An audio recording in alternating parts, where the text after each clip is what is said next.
How are y'all today? I hope you're doing well. I am sitting and waiting for a prescription and thought that I would take just a very few minutes to share what I suppose I'm going to call a cautionary tale or maybe a public service announcement. I woke up with a very aggressive case of pink eye this morning. And as soon as I realized that that's what it was, I immediately panicked. Oh my gosh, oh my gosh, oh my gosh. What am I going to do? And it takes forever to get into a doctor, blah, blah, blah, blah, blah. So I, of course, hopped online and realized that my healthcare plan offers video visits. And I was able to get a video visit within, I think, an hour of when I got up. Very easy video visit. Obviously the doctor had access to my chart and could see that I am somebody who gets pink eye fairly frequently. Why? I don't know.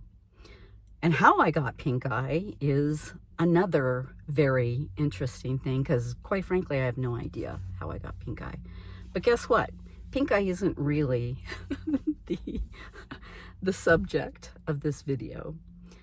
The subject of this video, when I stopped and took stock of my panic about needing to, get this resolved, the pink eye resolved as soon as possible, it wasn't lost on me that several days ago, a little over a week ago, I sustained a significant injury. I fell and injured a couple of my ribs. And for any of those of you who have ever had a bruised rib or fractured rib, man, you know the kind of pain that you're in. I am not drugged up right now. I do have drugs at home, but of course I had to drive and pick up my prescription. But again, it isn't lost on me that I had pink eye. I needed it resolved immediately, but I fell and injured some ribs, and it took me 3 days to go to urgent care.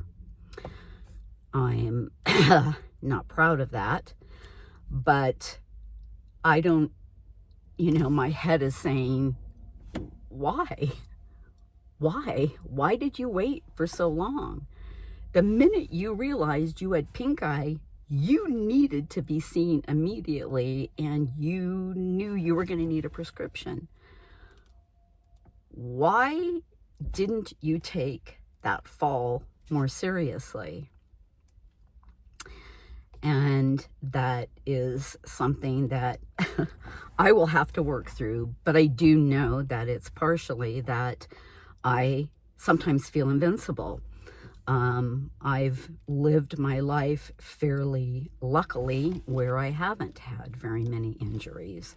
I didn't even get COVID until way after the pandemic was ended.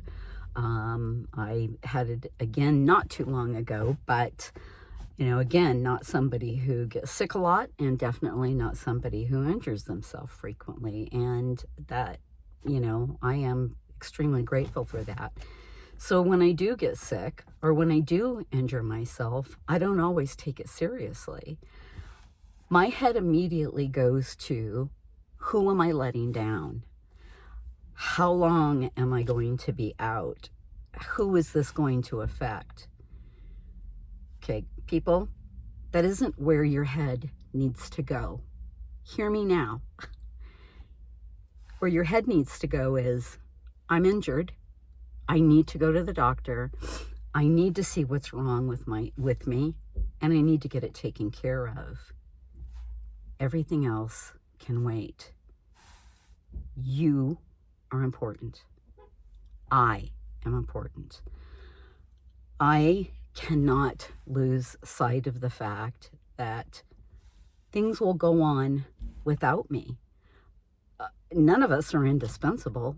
You know, whatever happens, if there's reports that need to be run, meetings that need to be, meeting minutes that need to be taken, there will be somebody to do that. Your health, my healing is more important than my guilt over letting anyone down. I hope, first of all, I hope that I never sustain another injury like this again.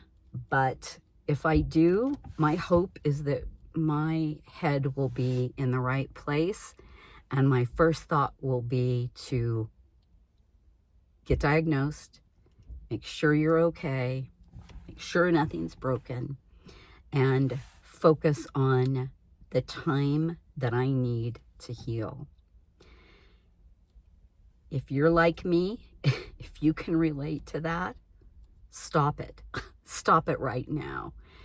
You're not helping the people who you feel like you're letting down, because in my case, I don't know how long it's going to take me, but it's possible that, if you push yourself farther than you need to, sometimes your recovery would take longer than necessary. So keep that in the back of your mind. That's important. There are those people in your life, and probably even at work, who get a hangnail and take a week off for recovery. I'm not saying be one of those people. And if you are one of those people, stop it. Just stop it. But I'm not saying go to that extreme. But think about yourself first. Think about taking care of yourself first and putting yourself first, and let the guilt go. It doesn't do any good. So, again, take care of yourself. You are important, and don't ever forget that. So, again, sorry for the ramble, but thank you if you're coming back, if you're a return visitor. If you're here for the first time, this is a little bit of what it's like, just a little bit of a ramble. Next week, I think, I will be doing a video with my son and grandson. Not sure exactly what we're going to do, but we'll be putting something together, putting something up. But anyway, enough for now. I think it's time for me to go in and pick up my prescription and get my eyes dosed and take my broken body home and rest. So take care of yourself, be kind to yourself, and be kind to others. Okay? I'll see you soon. Take care. Bye-bye.